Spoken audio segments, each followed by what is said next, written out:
Hello అండి.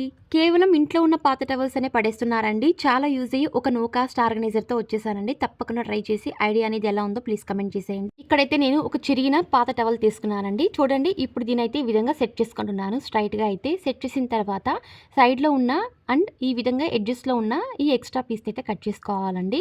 Cut చేసిన తర్వాత ఇప్పుడైతే చూడండి ఒక సైడ్ మాత్రం ఈ విధంగా ఫోల్డ్ చేసి స్టిచ్చింగ్ అయితే వేసుకుంటున్నానండి. ఇంకొక సైడ్ అయితే వద్దనమాట. ఈ విధంగా స్టిచ్చింగ్ అయితే వేసుకోవాలి. వేసుకున్న తర్వాత చూడండి ఈ విధంగా స్టిచ్చింగ్ వేసిన భాగాన్ని ఈ విధంగా సెట్ చేసి ఇప్పుడైతే పైన కాకుండా ఈ విధంగా జస్ట్ ఇలా అర్ధానికైతే ఫోల్డ్ అయితే చేసుకుంటున్నానండి. ఫోల్డ్ చేసిన తర్వాత ఒక స్కేల్ తీసుకొని స్కెచ్ పెన్ తీసుకొని మిడిల్‌లో అయితే డ్రా చేసుకుంటున్నాను లైన్స్ అయితే.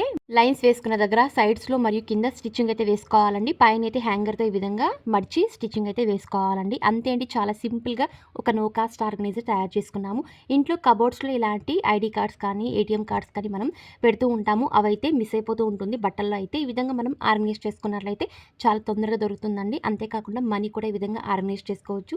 లేదా స్టేషనరీ ఐటమ్స్, పెన్స్ అలాంటివి కూడా ఈజీగా ఆర్గనైజ్ చేసుకోవచ్చు కబోర్డ్‌లో అయితే. ఐడియా అనేది ఎలా ఉందో ప్లీజ్ కామెంట్ చేసేయండి. మరిన్ని ఇలాంటి వీడియోస్ కోసం ప్లీజ్ ఛానల్‌ని like and subscribe and share చేసేయండి.